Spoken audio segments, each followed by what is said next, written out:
Hello everyone, I hope you are all doing well. Welcome back to my channel PharmaGnyan. Today I am here to discuss about the skeletal system. We all know the skeletal system contains many bones. Today we are going to learn what are the bones present in the skeletal system and where they are located. So there are various bones present in our body.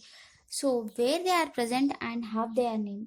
Seriously, it is a wonder, no? For easy identification, they are named based on their anatomical position. For example, we can see the frontal bone. Frontal bone forms the forehead, that is front side of the cranium. So it is named as frontal bone. And other example, radius. Radius is present in the forearm. We know that radial artery is the artery where we check the pulse. So the bone which is present below the radial artery is known as radius. So likewise, for easy identification based on the anatomical features, the bones are named. The adult human skeleton consists of 206 bones. Most of them are paired. These are grouped into two, axial skeleton and appendicular skeleton. So the axial skeleton consists of the bones which are present in the axial line. And appendicular skeleton, we know that the appendicular skeleton consists of upper and lower limbs plus the bones forming the girdles, that is pelvic girdle and pectoral girdle. Now let us see the bones which constitute the axial and appendicular skeleton. The axial skeleton consists of skull, which contains cranium 8 bones and facial 14 bones, and 1 hyoid bone, 6 auditory ossicles. The vertebral column contains 26 bones, and thorax contains 1 sternal bone and 24 ribs.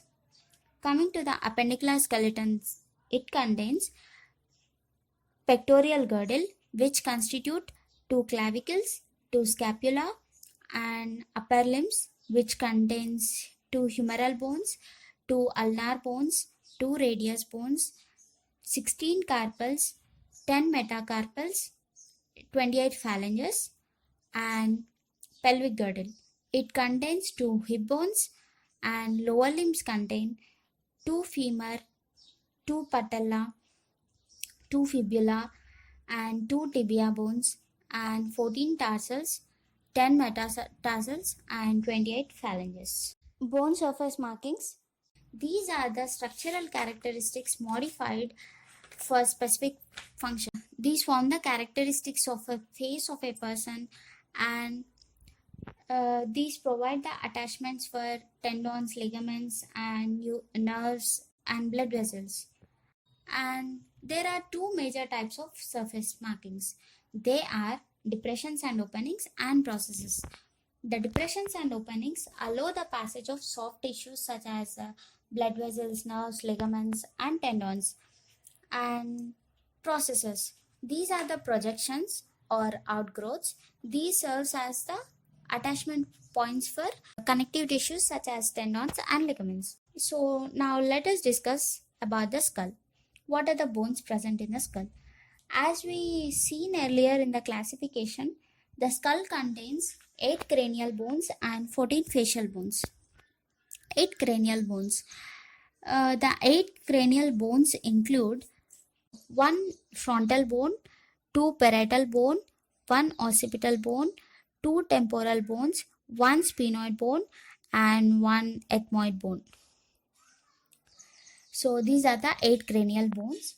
The frontal bone forms the forehead, and parietal bone form the greater sides and roof of the cranial cavity. The occipital bone forms the backside of the cranium, and the temporal bones form the inferior sides of the cranium. Temporal bone contains zygomatic process.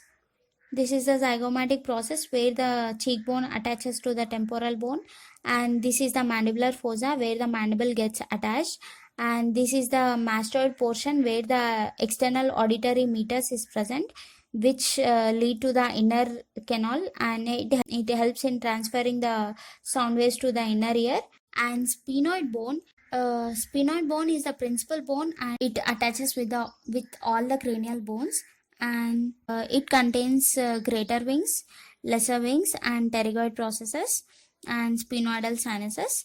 These greater wings form the anterolateral floor of the cranium, and the lesser wings form the floor of the cranium and posterior part of the orbit. This one, and pterygoid processes. These form the lateral posterior region of the nasal cavity. You can see this pink color shade is the sphenoid bone, which attaches with all the cranial bones. And coming to the ethmoid bone is present like this in this part of the cranium. So ethmoid bone consists of crista galli, which is present between the eyebrows, and this lateral masses, I mean cribriform place, superior nasal conchae and medial nasal conchae, and this ethmoid air cells, these all form the roof of the nasal cavity. And this perpendicular plate is the superior nasal septum. Below it, it will join with the omer and forms the complete nasal septum. This is about the skull cranium bones. And coming to the facial bones, the facial bones include two nasal bones. This is the nasal bone. These are the small flattened bones which provide attachment for the many muscles which involve in the facial expressions. And two lacrimal bones. These lacrimal bones are the small fingernail shaped bones, and these are the smallest bones of the face. And two L-shaped palatine bones, and these bones form the posterior portion of hard palate and inferior nasal conchae, you can see here. So these are the separate nasal conchae of the bone. Actually, in ethmoid bone also there will be superior and medial nasal conchae, and they will form the roof of the nasal cavity. And these all three nasal conchae, superior, medial, and inferior nasal conchae, will help in the filtration of air before it passes it to the lungs. And next, omer. As I said earlier, the perpendicular plate of the ethmoid bone is joined with this omer to form the nasal septum. And maxillae. This is the maxillae. A paired maxillae unite to form the upper jaw bone. It forms the roof of the mouth.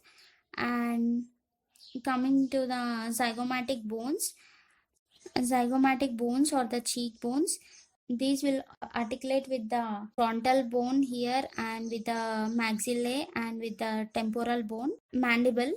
Coming to the mandible, this is the mandible, you can see here.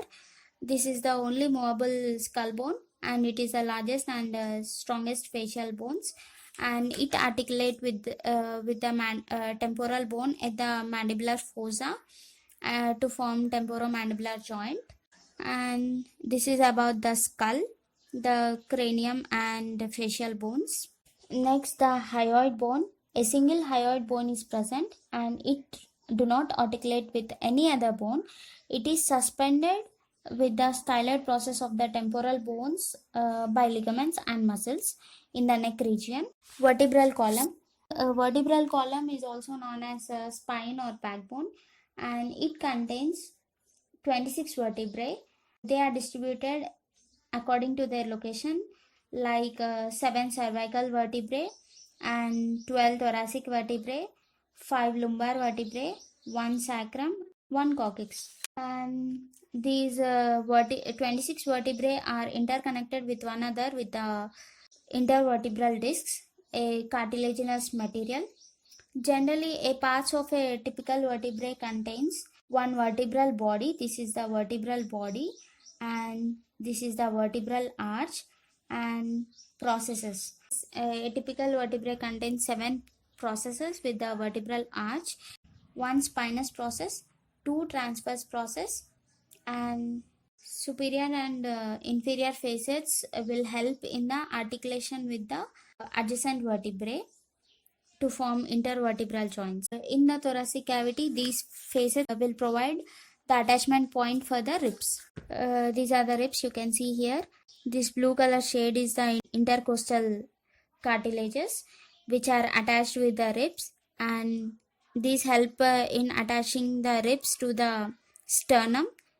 And sternum contains a manubrium body and xiphoid process. So the clavicle attaches to the manubrium, and these intercostal cartilages are attached to the sternum.